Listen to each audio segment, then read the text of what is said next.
now we're going to get into one of our main discussion topics, Computex 2018, which my understanding is this is a big, well, computer convention, and um, yeah.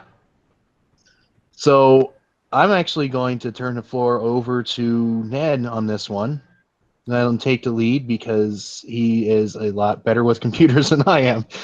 So, All right. Well, Computex is a big industry convention that's held every year in Taipei, Taiwan. And every year it's a big thing across all the tech YouTube channels and all the tech press because it's where where a lot of the manufacturers go to show off their latest wares and things that are going to be coming out in the second half of the year. And there's been a bunch of announcements this year at Computex. The ones I think we're going to talk about the most tonight are focusing on AMD, some of their announcements, as well as Intel. But there's all kinds of other manufacturers there as well. A lot of PC case manufacturers, PC peripheral manufacturers, as well as all kinds of other related industries there. But it's mostly, Computex is largely a computer hardware show. And so you see lots of announcements from the likes of Corsair, Gigabyte, ASRock, Asus, Gigabyte, Deepcool, Cooler Master, and the like. so essentially, if it's about computers, you're going to find it there. If it's computer hardware, you're going to find it at Computex. Yep. All right. It's like how E3 used to be, where a majority of the biggest announcements game companies had were announced there, but with computer parts, and they still do that. It's a fair comparison. So I guess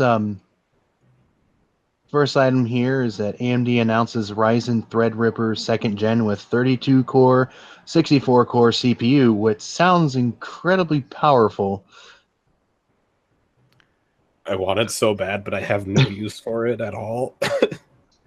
It sounds like I was reading that. I'm like, this sounds super impressive, but I don't know what most of this means, unfortunately, because I am new to this whole situation. So, sure. Go ahead. The more cores you have, the more things you can do. So basically, and this is really for the enthusiasts, because Threadripper 1 was for the enthusiasts also, just like the i9 and Intel, the 10-core 20-thread previously, or the 20-core 40-thread. Threadripper and also the Ryzen 7. Ryzen 7 is for the, not, I would say for the enthusiasts, but Threadripper is definitely. This would handle, you could do basically 32, well, actually, you can do 64 programs, 64 single-threaded programs on your computer. So content creators, and really content creators can do anything, more so than with Intel's 4-core, 8-thread i7s. You can have rendering, you can have like multiple monitors and have rendering and have another, probably multiple renderings now, and handle multiple things on your probably 2 or 4 monitors.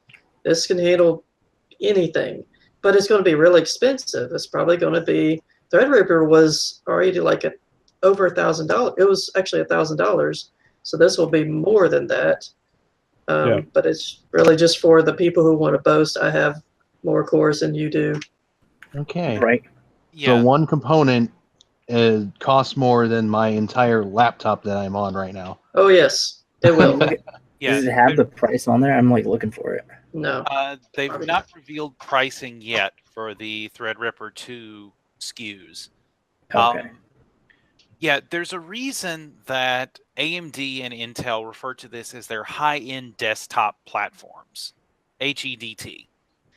because this is designed for people who do really serious workstation level work. People who are doing lots of video rendering, people who are doing 3D modeling for engineering applications, people who are, That makes sense. people who are doing high-end compute calculations that they don't want to do on a server. Right. And what a lot of these parts are, like Ryzen Threadripper, is basically an AMD EPYC, which is that's EPYC, one of their EPYC processors that they make for the server market, basically detuned for a consumer motherboard platform. Okay. I can understand that. You're essentially putting like a larger engine in your car to Mhm. dumb it down to my level. Yes. Yeah, Yep. and Okay. so the current Threadripper 1950X, which is the highest end chip that AMD makes in the current generation, is 16 cores, 32 threads. So the high-end Threadripper 2 is going to be double that. Jeez. Double is always nice. Yeah. And they're estimating that it's going to launch in Q3. Most of the rumor mill is estimating August for a launch for Ryzen Threadripper 2, which would make sense since they launched the original Threadripper in August of last year. Okay. So they tend to do this at least once a year then. Generally, yes. It's more of a ballpark estimate, I guess, then. Yeah. There was some talk originally that there wasn't going to be a Threadripper 2 because AMD was still tinkering with their new 12 nanometer process node, but apparently they got it worked out. So, Well, yeah. Okay. Now, let's see here. Now, I know that the next item on the list here is talking about Intel and their 28-core CPU. I guess at some point, maybe how do those two compare to each other? Like, what makes a difference between them? Why is that at 28 instead of 32, which seems like an odd number? Like things like that. Any input on that?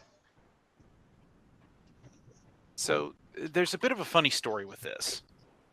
So Intel, they announced before Computex that they were going to be showing off a quote-unquote new chip that was 28 cores, 56 threads, and it was going to be overclocked to 5 gigahertz.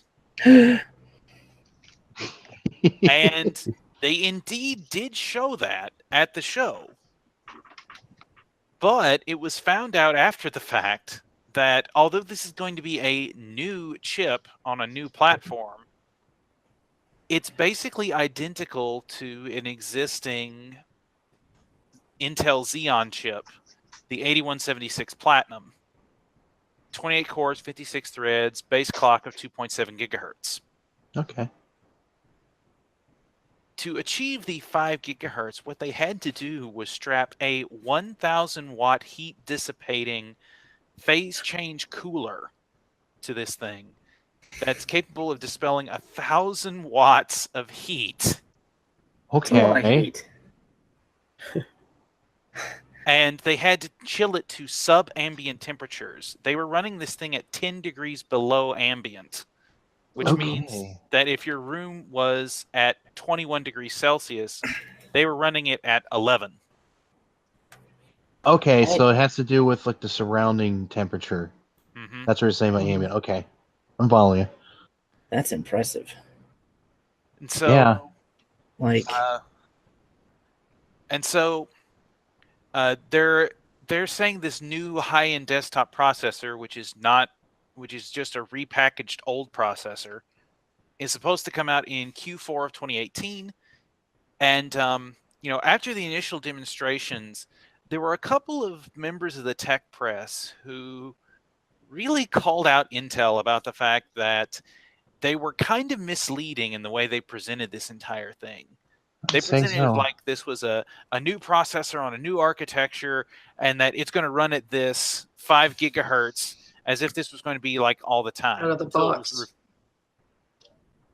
Until it was revealed that it's running on this 1,000-watt phase change cooler that, you know, would basically be like strapping an air conditioner to your PC. Right. It And doesn't so, seem very cost effective. yeah, No, it's, nobody would be able to run that by themselves. Like people who overclock and try to compete with overclocking, they run liquid nitrogen on the CPU with a custom cooler, and nobody can do that. Nobody with general. Even I can't do that, and I love hardware. I don't have the money or the know-how to do that, to build that kind of an air conditioner rig on a CPU. And most people who do that don't even have it in a case. You can't, because you have to have so much stuff to put in it. You can't put it in a case unless you get like a huge full tower, It's maybe. one of those giant ones. Yeah. Yeah. That makes me think of the one person who, instead of putting his computer components in a case, he actually mounted it to his wall and kind of made like a art display out of it. Yeah. mm-hmm. So I guess that would be a functional way to do something like that, I suppose. Yeah. Well, you can't really do that if they don't shrink down to where you have a like all-in-one liquid cooler or even custom liquid cooler, because there was a cylinder on the CPU. There was a cylinder, and it had 4 metal, like sort of like long nails in a way, and it housed. I don't know what the material was, but it housed like basically a tube like this, and they poured liquid metal, or I guess strap the AC unit kind of thing. And if they don't like bring that into something like maybe a 360 millimeter radiator or anything, they're not really going to sell it, in my opinion. If they don't make it a way for even enthusiasts who basically would pay for a computer, just one part, or a whole computer, as much as a cheap car would be, because only certain people know how to do phase change. I have a friend who I used to work with, and he knows how to do phase change because he's a phase change nut, and so he could do that. But I mean, somebody like me, I can't. Not that I would go for high performance CPU cooling. I haven't even gotten into custom liquid cooling. But I just don't really see. It's also not cost effective. They'll have to get that temperature down somehow or do something. So I'm sharing on my screen here. This is a photo that leaked from Computex. The black case there is the actual case that the computer was in. That big white thing beside it, that's the phase change cooler. Oh my gosh. Okay, that definitely Goodness. exceeded my mental picture of what you were explaining. That's straight up there. That is an air conditioner. Yeah, that's kind of impressive in a way. But I saw my Sorry. face for a minute. I had to turn off the screen share. That's all right. But yeah, that definitely seems a lot more awkward and unwieldy for the typical user, to say the least. Oh yeah. So in summation, I guess what they showed off doesn't really compare to what AMD showed off, because AMD's actually looks like it's possible to do. Yeah, the big thing about what they did with Threadripper 2 was they ran it on a standard air cooler. Like the one they were using is one that Cooler Master is planning to produce for Ryzen Threadripper 2 called the Wraith Ripper. And it's basically a big dual It's a big dual fan 140 millimeter air cower cooler, which is pretty comparable to more the higher end air coolers you can get on the market. So Okay. Now, is that with how they have? I'm kind of educated on computer parts, but I haven't been keeping up too much with the newer stuff. I did see that Intel announced their Core i7 anniversary. That also runs at 5 gigahertz of boost speed. Is that the same thing? Do you need that kind of cooler to get it at 5 gigahertz, or is it So that's a good point, because that's actually the next thing on the topic list. The Intel also announced another CPU at 5 gigahertz. This one, though, is their 40th anniversary edition Core i7 8086K. It is basically a Core i7 8700K, which is a 6-core, 12-threaded CPU. 6 processing cores that can handle up to 12 processing threads at once. Only it's going to be clocked significantly higher. It's going to have a base frequency of 4.0 gigahertz. 4.0 gigahertz. Sounded like a gigahertz when he said it. Yep. With a max turbo speed of 5.0. Whereas the standard 8700K has a base frequency of 3.7 gigahertz and a boost frequency of 4.7. I'm not sure I understood that. Sorry. It's basically at its boost speed at 5 gigahertz. It's equivalent to what they're saying their 28 core 56 thread I guess workhorse performance CPU is running at. So it's just as powerful. But I want to know, do you have to run the same cooling system for that to actually? No. So the critical thing to remember, the 8086K is on Intel's mainstream socket, which means it's designed with the everyday user in mind. Now, it's the high end of the mainstream socket, but it's still a mainstream CPU. It's based on the Core i7 8700K, which has 6 processing cores with what Intel calls hyperthreading, which means that the 6 cores can act like 12. Yeah. As far as the OS is concerned. And they're estimating that it's likely to have a 95 watt TDP, whereas that 28 core CPU I was talking about, its standard wattage is something on the orders of 250 watts. Okay. Sheesh. That So that's more power draw in general, even if you're not running it at the 5 gigahertz speed. Right. Yeah. I feel like at that speed, you're just asking to drill a hole in your floor. I mean, that just sounds insane. I mean, it looks pretty insane too, but I mean, I did see a article that someone was able to delid and overclock that new 8860 or 886K anniversary to 7.24 gigahertz. Oh, wow. Yes, under LN2 cooling. I believe that was Der Bauer. Oh, yeah. Yep. Now, what could you even do with that? Oh, well, it looks like Nolan has to go and leave for his stream. Anything you want to say before you go, man? No, sorry, I didn't really say much. Unfortunately, the computer part's not really my forte here, but it was nice to be here with you guys. It was great to have you, man. Yeah.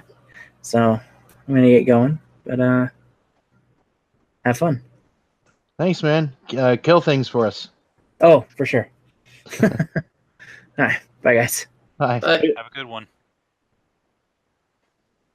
Okay, you were saying.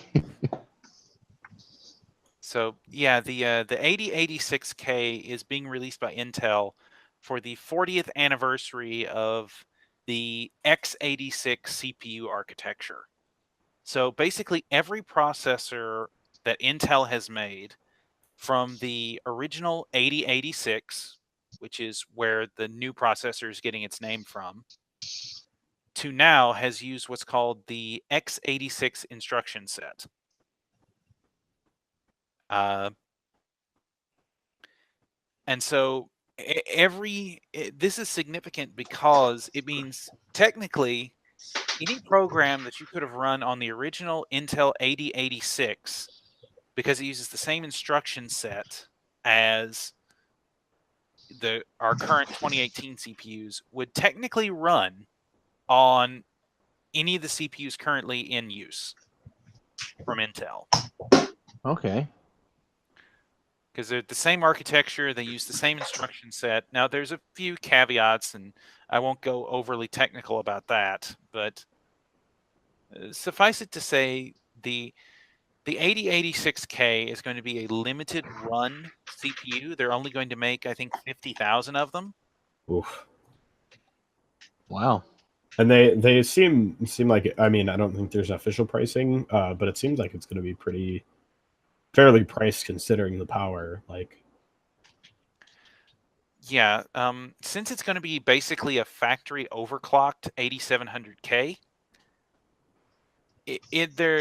the estimates right now, there aren't any official prices out, but the estimates are around $425. Yeah, which is seem too bad. That's about 100 over like any of the current high-end Ryzen, like 2700 series, right? More or less. That's I don't quite remember the pricing, but I know it's like 300 something, right? I think it was either 320 or it was somewhere below what Intel priced their 8700K at. Yeah, and the 8700K runs at around 350. Yeah. Okay. Now, what about this new AMD one that is coming into play? So, over the last year or so, AMD really hyped up their Vega architecture for their Radeon graphics cards. Only when it arrived late last year, it wasn't quite as it performed as well as they said it would. The problem was it consumed an inordinate amount of heat, or inordinate amount of power, and produced a whole lot of heat. Yeah. Like for example, the GeForce GTX 1070 is a roughly, I think it's 180 or 200 watt card. The Vega 56, which competes against it, I think on average consumes between 250 and 300 watts. And if you overclock it, you're looking at closer to 400. Mm. Okay. So, needless to say, the Vega architecture at the current process node that AMD is using, which is 14 nanometers, is just too hot and uses too much power. Well, AMD is hoping that they're getting around that by moving to a 7 nanometer process. So these transistors are going to be half the size of the previous generation. Okay, I can understand how that might help. You're saying basically at a smaller size, it should generate less heat and sap less power. Basically, Okay. generally when you shrink a process node on a CPU die, what happens is that it requires less power because you can move all the transistors closer to each other. There's some limitations there. There's things like crosstalk and leakage, but that's a technical issue for another time. Basically, by moving from the 14 nanometer process node to a 7 nanometer node, you drastically improve power efficiency while being able to put everything on a smaller die. More density, greater power efficiency generally leads to a significant boost in performance. AMD is claiming that on the new process node, they'll see about a 35% increase in performance over the previous generation. And that's significant. That sounds significant. I'm not just saying that to say something, but I mean, it definitely, definitely sounds like it would make a huge difference. And so they gave a demo at Computex running it. And in the demo, what they did is they showed off their new Radeon Instinct, which is their enterprise line, the one that's designed to be put into data centers and to handle high-end workstation and server tasks. Things like modeling complex systems, doing engineering work, calculating high-end scientific computations. This 7-nanometer GPU is going to be connected to 32 gigabytes of high bandwidth memory, and it's second-generation high bandwidth memory. Now think about this. I run 32 gigabytes of RAM in my system, and my GPU only has 8 gigs of RAM, and it's not HBM2, it's GDDR5. But this one GPU is going to have 32 gigabytes of VRAM, of video memory, built into it. Oh, I'd love that. I mean, because I don't do a lot like intensive, gaming on my computer. Like most of mine goes into the realm of like graphic design and on occasion like video and sound editing, and I would love to have that just for that. Sounds like it would basically make things run a bit faster for me, to say the least. Oh, yeah. I honestly, I think what's the minimum recommended for 4K right now is 4 or 6 gigs of VRAM. Yeah, and that's just if you want it playable. That's not if you want it, where most people would actually want to play it. Right. So imagine 32 gigs of VRAM running. I would imagine that's the equivalent for maybe 8K displays, which would be pretty insane. I'm not even sure, but I can imagine this thing would absolutely tear through something like, I know on some of the big tech channels like Linus and company, they use 8K video footage. I have a feeling this would just absolutely tear through that. Oh, yeah. And here I haven't even gotten past 1080p. Yeah, I just bought my first 1080p monitor, I think a little over a year ago. So I'm good with pushing just 4 gigs of VRAM. I don't know. I would love to get 4K, but for me it's just to be able to push that in games that I would play and actually enjoy it and experience it in the way I think they would want you to. It would cost way more money than I would have in a budget for a computer for quite a while. It'd probably run a $4,000 to $8,000 monitor, depending on the screen size. I can't even justify buying I have a 1070. I can't even justify buying a G-Sync monitor because they're so expensive. Oh yeah. But companies that buy the high bandwidth and high memory, high VRAM video cards, like the NVIDIA GP, I think it was like Quadro, the NVIDIA Quadro cards, they have, I think, 12 or 16 gigs of VRAM, and they cost over $1,000. But companies would buy them because they need the power for running 3D rendering or modeling or anything like that. They have the money for it. The only people who would buy one of those cards is people who have enthusiasts, people who aren't companies or enthusiasts who have that kind of money. And it'd really just be Like I imagine the 8700K people or the i9 processor fans who just want the best of the best and boasting rights, in my opinion. Yeah. There's definitely an element of that, I think, but at the same time, there are legitimate use cases. Yeah, I honestly, for me, the first thing that comes to mind is, again, it's still more towards a company, not necessarily any one single person use case, but maybe like Pixar creating the next film classic. I would imagine them using something like that. I don't know if that's the kind of graphics card they would even use, but I feel like just with the advancements they're getting that close to just consumer grade, being that high end, I can only imagine, what actual workforce, like the Quadro cards and stuff like that they're using, just making animated movies look insane.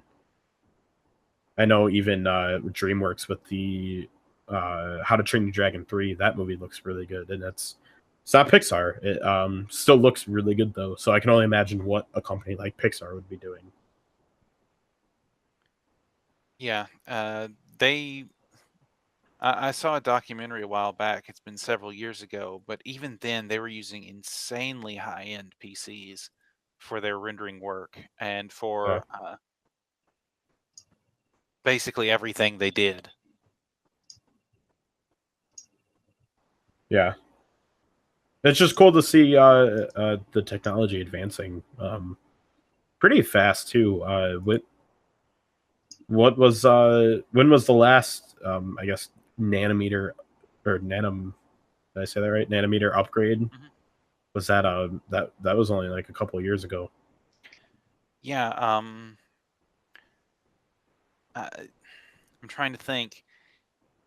So before the current RX series of cards, I know AMD was on the 28 nanometer process node for, I think, all the R9 series. I know for the R9 280, for the R9 200 and the R9 300 series, I know for sure they were on the 28 nanometer node. And NVIDIA was also on that same node until the 10 series. The 10 series is on 16 nanometers, and they're looking to move to, I think it's 12 nanometers for the next one. Yeah. One thing sorry, go ahead. One thing I wonder is, where are they going to go after they run out of nanometers? I mean, they could be picometers. Picometer is a measure I've heard of, but really, what can they do when they run out of nanometers? Could they make it so small it's microscopic and they can't even find it? Well, insanely tiny, yes, powerful computers would be awesome. Well, there's actually a lot of talk in the industry about where to go when you hit the nanometer wall limit, and they're thinking that it's right around 1 to 2 nanometers that they're going to hit a wall with the current silicon-based processing. And so that's why they're looking into alternatives like gallium arsenide, which allows for sub 1 nanometer transistors. There was also a lot of looking into graphene as an alternative to silicon. Yeah, it's insane. I just like looking at all that stuff. Like they have 12 terabyte hard drives now and stuff, and they're at the prices of what a 20 megabyte hard drive was, 25, 30 plus years ago. Just insane amount of progress, and it's gonna be weird one day to be able to go pick up a 12 terabyte hard drive for the same price as I would have 1 terabyte. That's for sure. That being said, I'm only 20 years old. I can imagine how people who are way older than me feel, or even a couple years older than me, just like the insane amount of progression. I don't know. I kind of get why people after a certain age, they're like, it's tech. It looks cool. Whatever. I don't really care about it. It's going way faster than I care about. The amazement happened to me with seeing like when we had the 4 gig thumb drives, when we had the 8 gig thumb drives. Mhm. I was like, can you imagine how much gigs they'll be able to put on these things? And then there's like 32 gigs, 64 gigs. I'm like, that's as big as a computer hard drive. Yeah. And then 128 gig thumb drives, like, that's insane. Yeah. You could carry around basically, because that's as much as a now that's as much as an OS drive for an SSD in a computer. Mm-hmm. And that's just in the palm of your hand. It's bigger cylinder size because it's more stuff on it, but it's the capacities are getting. I can imagine at one time, or I can imagine sometime soon, they'll have 1 terabyte thumb drives. I don't Yeah. really know who would really want to have that. You can fit. Spoiler, Kingston came out with a 2 terabyte data traveler last year. Oh my gosh, that's Yeah. insane. And they what is it? Earlier this year, they announced a 512 gig micro SD card. Oh my gosh. That is crazy. That's pretty cool. Yeah. It's crammed in my phone. Oh yeah. All right. You have any other thoughts before we move on? I'm sure Computex isn't quite over yet, so there might be some other big announcements, but those are the big Yep. ones so far. Pretty much everything else that's been announced was largely expected. There's been a couple of case announcements from Cooler Master. They debuted their new Cosmos. Deepcool debuted their new Matrix line, which has a really sweet tempered glass option at only $40. Yeah. Wow. Okay. That seems Yeah. reasonable. We're starting to see a lot of cool cases that look amazing and tempered glass and everything like that for really cheap. Has me excited. Yes, as someone who's going to get a new desk. Now that gigahertz to say. As someone who's going to get a new desktop here within the next year or few years, that definitely is exciting me too, because I want something that's going to stand out. So Yeah. All right. At this point, I want to draw listeners' attention to our YouTube channel.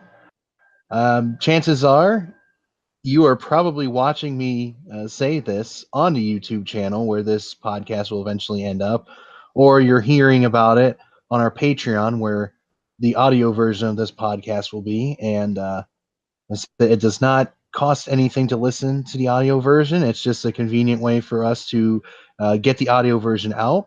So if you want to go to our Patreon and listen, it's good. Or go on YouTube, give us likes, subscribe.